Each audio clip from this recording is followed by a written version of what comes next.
In this final video of the background series, I am going to cover kind of what it is that I'm going to try and tackle first and talk about the app as a general design, and lay out the whole roadmap moving forward for how I'm going to build this into something that everyone can play.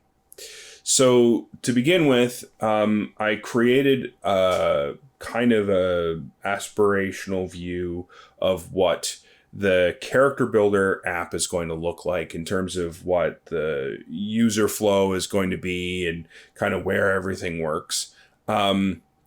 I've done this several times in the past. I've had to work in the technology field several times in my career. So I'm a little familiar with some user interface elements and general user experience design. So what I'm going to do here is just kind of break down the user flow and talk about what each thing is going to do. So to begin with, I'm going to have like a basic home screen from where you can navigate out to either the character module, the Gamemaster hub, or the rulebook. So in this screen, I'm trying to separate out that a player is going to want to be dropped into the character module, or let's say players module. It probably is better. And then there's the Gamemaster hub, which will be for the person who's officiating the game session, the GM. And then there'll be a separate rule book, which I'm currently thinking might be best to launch as a PDF in an external browser. That way it's something that everybody can download, print at home if that's exactly what they want to do, so that they can have a paper copy. But also because it's not going to interfere with kind of the core user experience of the application. So I suspect, because much of this is probably going to get built in Unity, that's where I'm thinking the development makes the most sense, that putting the rule book in there will be an unnecessary level of fiddliness and non-flexible shell. Whereas the PDFs are going to work in a browser. The PDFs are going to be represented in a way that people are familiar with, using the browser as an interface to be able to move around them and read them. And they have considerably more control. There's responsive design and stuff. Considerably more flexibility there. So I'm thinking the PDF in an external browser makes sense. That way you can tab in and tab out if you need to. But within app, we will definitely have the players module, which is how you'll interact with your interactive character sheet. And then you'll have the Gamemaster hub, where the GM can set up a new campaign. They can organize and manage the monsters that they're dealing with, and they'll also have kind of like all the story text and everything that they need that you would find in a regular campaign book. So once we get down into the players module, from here we need to have three options. So the first is you need to be able to create a new character. The second is you need character selection. So if you already have existing characters, you want to be able to kind of swipe left or swipe right to be able to pull those characters up. And then finally, when those characters are drawn up, you want to be able to join session in progress. So I don't quite know how to build this yet. I've never actually done this before, so the exploration's pretty fresh. I have to figure it all out as I go. But what I'm imagining is going to be the case is we won't run servers. I don't think we have the capacity to run servers. But what I was wondering is within the consistency of a local area network, most of the players are going to be in the same room as the GM. So if the GM is capable of hosting the session from a local area network perspective, then the players can load into the GM's hub, and who is officiating the session in the form of like a session handler. The session handler will essentially be run from the GM's side of the equation, where we can easily do things like quick save data and stuff like that, so that if there's a crash or a player drops out or something like that, position and turn order and all that isn't affected, and people can reload the app. But from the GM's perspective, all that stuff is only happening in one place. It's on the GM side. Players are essentially only being called upon when it's their turn to act.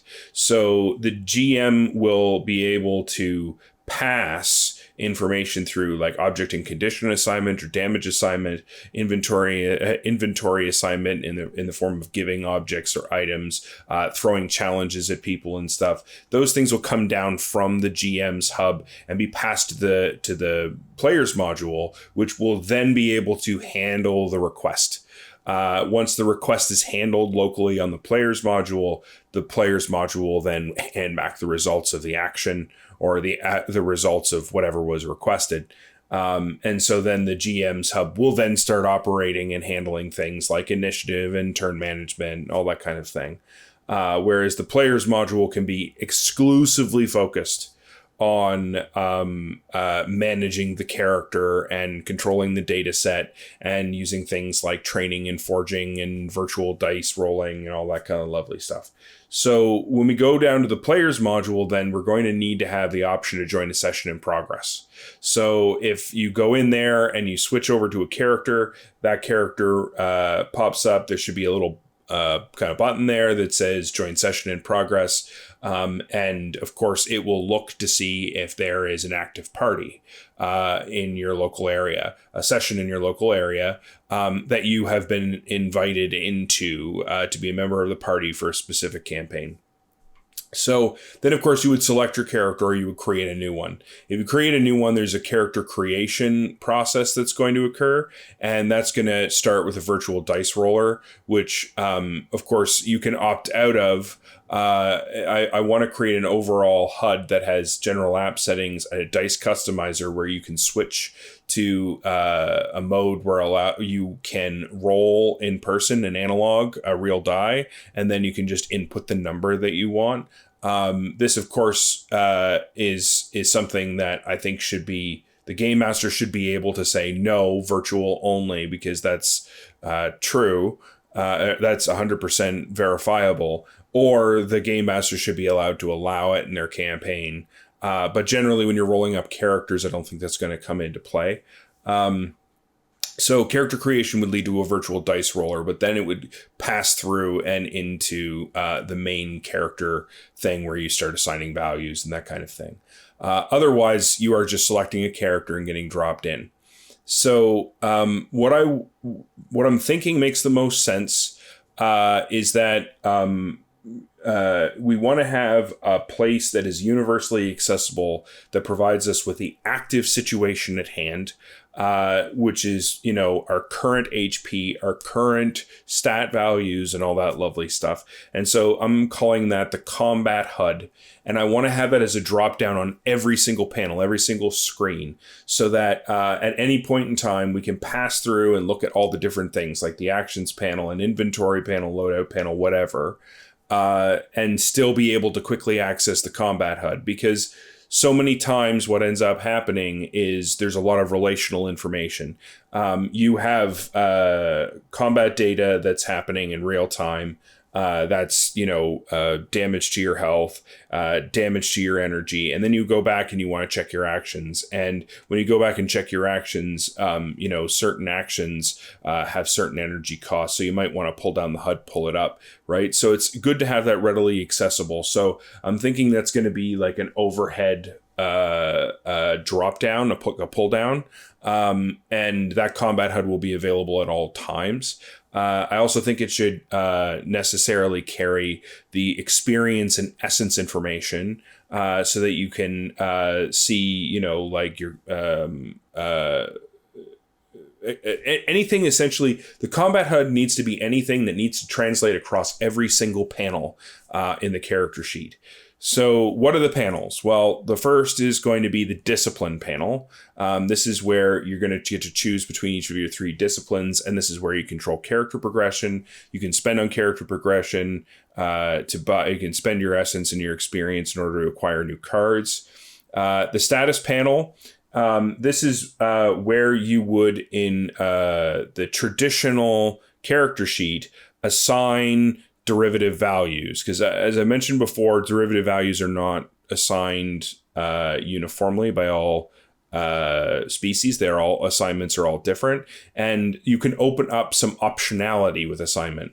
And so what I was thinking of doing is having like a little loadout where you can kind of control what feeds into what, which would be the status panel. An actions panel needs to be essentially just a panel that includes all the actions you've already trained in, or the option to improvise. This is probably going to be the screen that's most active when you're accessing your combat HUD. From there, you should also have the option to train, which leads into the training module, which is the card management system for creating new things or for improvising new actions. There'll be an inventory panel, which is essentially just a dumping ground for all of your items, which is also connected to a loadout panel, which is anything that's currently in your active inventory. So if you've got armor equipped on your character, or if you've got weapons in either hands and stuff, these things will be assigned in your loadout panel. Both of these will have a connection to the Forge module, which is where you can craft and create new things. And then finally, there's this idea of the Explorer mode. So the Explorer mode is basically, when you get to this, when you build your character, you want to kind of pretend for a minute like you're thinking about your progression ahead of time, and you're like, what would happen if I got another 30 experience? How would I do that? So what I was thinking is you can turn Explorer mode on, and then when Explorer mode is on, you can basically just assign yourself free experience, and then you can make a whole bunch of changes to your character, and you can level your character all the way up and add whatever new abilities, and then create new actions and everything. And then when you switch Explorer mode off, it defaults you back to your current status, which can only be changed with the assignment of experience from a GM. So Explorer mode is your way to kind of plan ahead and explore what your character could become without necessarily affecting what your character presently is. And that's something that I know that a lot of players do all on their own. And so I wanted to include the option, and it's also a critical option for me for testing, because I need to be able to test all the processes that are in the players module. So, of course, the combat HUD and all this stuff will have access to the virtual dice roller, which, of course, is going to be tied in with the session handler. So it's not, the virtual dice roller will be used for character creation, but I see it primarily being used for the session handler. So it'll be a part of the session handler, and it will exist on both sides, meaning the Gamemaster's hub and the players module. So if I go over into the Gamemaster's hub, then what we need to be able to do is we need to be able to do, basically it's the exact same kind of user experience flow. One is create a new campaign. The second is to select a campaign. And then, of course, whatever campaign you're currently in selection on, you need to be able to launch that as an active session.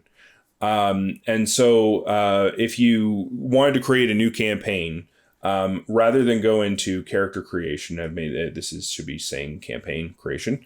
The idea is that I don't expect that this is going to be a text authorer. What I expect this to be is more of an encounter builder. So there's going to be a number of monsters that ship with the initial version of the game. And those monsters will be actively available at all times. And you can assemble encounters, decide how many creatures are inside of them, create an active encounter, and then you can organize those counters. And that is essentially going to be campaign creation until something more robust can be made. I don't think that anything bigger than that will be available from the get-go, because by that point you're starting to talk, like kind of world anvil kind of stuff, which is a huge application. And I don't see the immediate utility of doing that when free campaigns will be available from day one. So rather than that, let's just say we go into a selected campaign. So we get dropped into what instead of the combat HUD will be the story text. So it'll be essentially like a text author platform, right? Where you will be able to scroll through, be able to see what element of the story text we're currently doing. I think you should be able to bookmark your location somewhere on it. So that's going to be kind of critical. But there will also be 3 panels that are probably pullouts in this case. So it would be more appropriate to say that the story text is essentially the panel, whereas the other elements are going to come out from the side. They'll be the pullouts this time around, which is sort of an inversion of the players module.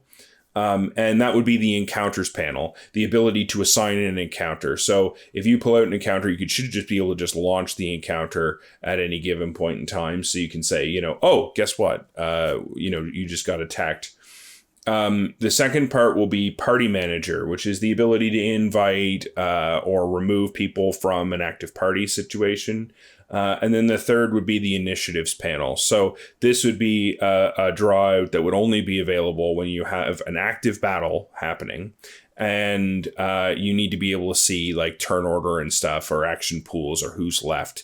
And so what I expect is that you're still going to have the virtual dice roller and all that kind of stuff. But what I expect is primarily a text-oriented kind of viewer, with these extra panels that pop out from the side that provide kind of flow to be able to access key pieces of information that you're going to be able to use. It's also true that in line with the campaign, that there should be the access option to be able to use the Forge module to create items that you can then share with individuals by adding that in. So we have the encounter builder, and the encounter builder is going to be able to create an encounter, and you can just load them in one after the other in essentially into the story text panel. Well, you will also probably, I should make a note of this, that there should also be able to take your Forge module, create items, pull it into the story text, so that you can assign those to players using inventory assignment. Likewise, there's the session handler, which is the last piece of the puzzle. So the session handler is going to have the initiative roller, and it's going to have a turn manager.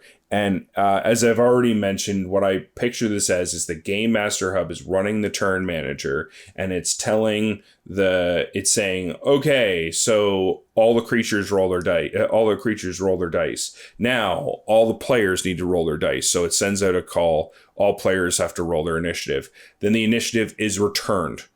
So everybody gets their initiative put back. It automatically provides for the initiative, for the turn order, and then it goes and says, okay, character number 1, your turn. And so it passes the buck to that character and that character's player module to go through, select an action, choose that action, roll off the appropriate dice, conclude their action within their own app, and then the results are passed to the turn manager back into the session handler. And so that process is going to happen primarily on the Gamemaster hub, but the Gamemaster hub is going to be officiating. Just like the GM would be officiating the session, the Gamemaster hub will be officiating the session handler. And then there's going to have to be an element of object and condition assignment, because there'll be things that are happening on the player board that the app isn't going to know. Like, for instance, whether or not a character has gotten within, maybe the character is now standing in flame. You're going to want the Game Master has to be able to grab that object and then assign it to a character, so that the game understands, the player's module understands this person is now occupying fire or lava or whatever. And likewise, active assignments of things like environmental effects and things where the Game Master has to, the GM is always going to be in a situation where he's like, I want to throw this on your character. I want to do this to you. All that stuff is going to have to be active assignment options. that are readily available to pass off to a player. And I'm hoping that it can be as simple as you find the thing that you want to assign, you grab it, and then when you pull it and start to drag it, you'll get your players pop up, and then you just drop it on them, and it passes it through. And this person's like, you've just been assigned, you're standing in fire now. So that this is kind of like the general layout of the sheet as I'm envisioning it. To begin with, I am going to start on the players module. I think this is where all my efforts need to be focused, because the players module is the most utilitarian side of it. I don't know about the session handler and how difficult that's going to be to do. So we're going to get back over to the Gamemaster's hub later. Right now, the roadmap is all about the players module. So what's going to happen? Well, first I'm going to do character sheets. Then I'm going to do the training model. Then I'm going to do the crafting module. Then I'm going to do progression. Then I'm going to do a virtual dice roller. And then finally, I'm going to create the character creation process. So the first step in this process is always creating art. And then you have to figure out what the content is. And then you produce the game element. Content dev is usually, to think about content development as being after art is usually it's backwards, because content usually precedes art. But in this particular situation, most of the content is already known. It just needs to be clarified, and the content is specifically how it operates mechanically. So character sheets, I need to do the user experience mockups, so each of the screens, and then I need to take that in, and within Unity, I need to build the character module user experience, and then I need to make all the connections for stats and stat derivatives. Then we move to the training module, where I have to first design the cards, the training cards, and what they look like. Then I need to figure out how to break down the training cards into training libraries, so that the libraries then feed it and generate the cards, because it's not enough that I just put the information on the card. If I put the information on the card, the app won't understand how to repurpose that information to build the action. So the card will have to be generated from a library that can then be referred to in order to build the action. So training libraries will have to follow. And then we do basic interactions across the module, and the stat and stat derivatives of each of these things and how they connect back into that data. And then we do the training and action builder. So the training and action builder is essentially going to be mostly a sentence builder and assignment of certain properties to an action, and then the ability to commit that, make it into a game object, and pass it over to the actions panel. So that will be the kind of flow there. Then we're going to be into the crafting module, which is going to start with crafting card design. This is very similar, but it's crafting card design first. I need to do some item modeling. So then I'll be opening up my 3D applications and stuff, because I'm going to need the art for each individual thing that's available to be crafted.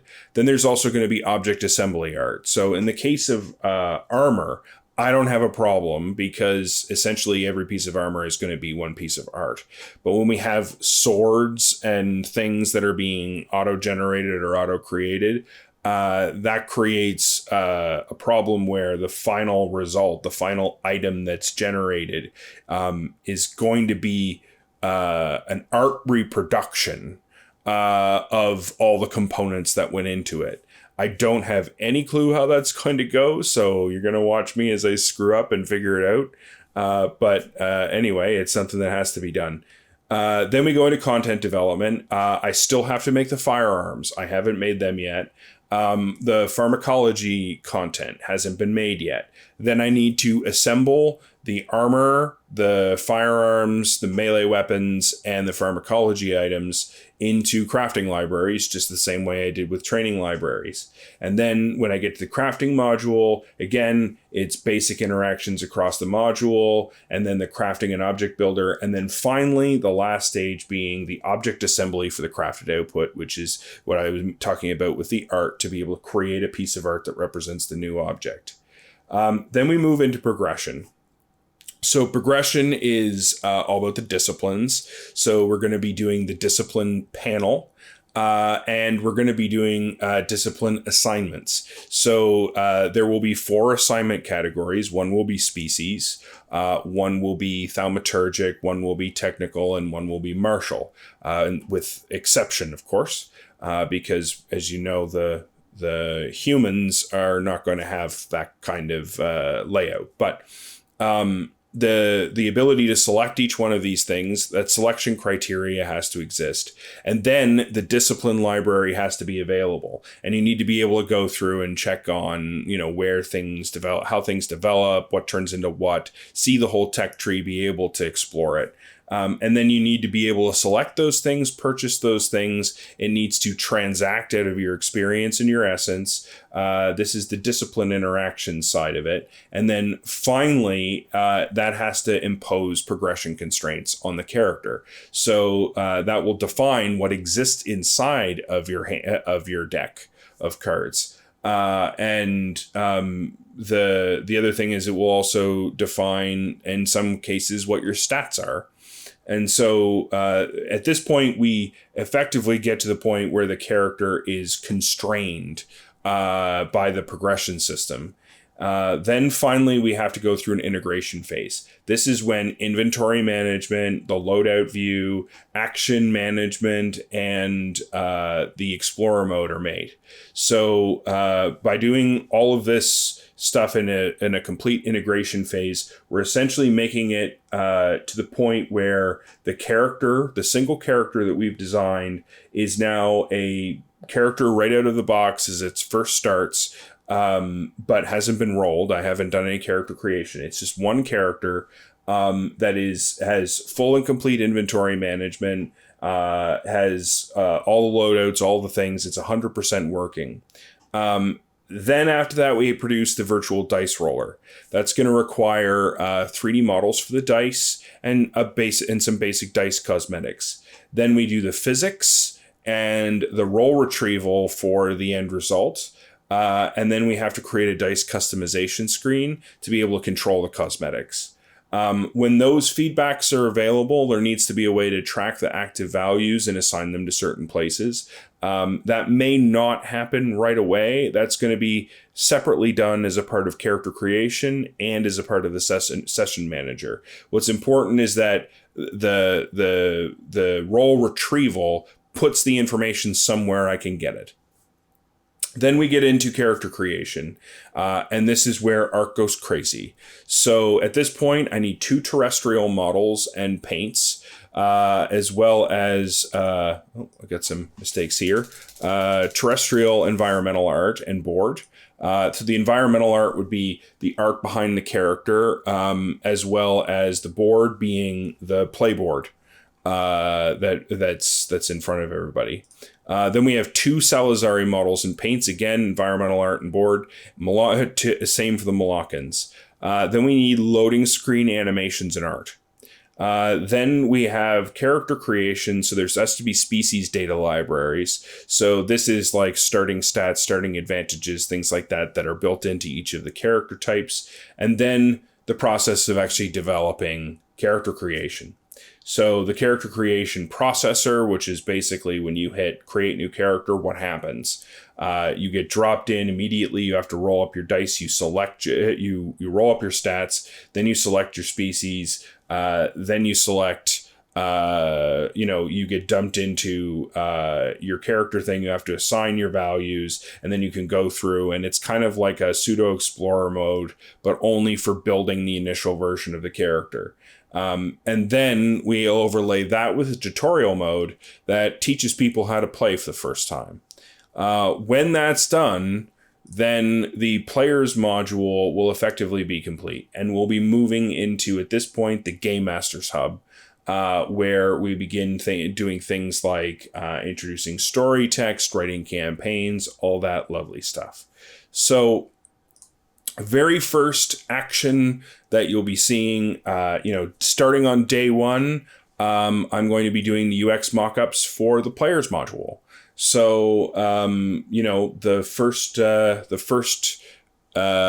video will be covering what I've been able to produce. At this point, we're moving into devlog. So basically, I'm going to be reporting what I've done about every 3 to 5 days. So anyway, I hope you enjoy the journey. I hope I'm able to complete the journey. And I think that I've never been really more motivated to see this thing through than I am right now. So please stick with me, and I hope you enjoy the ride.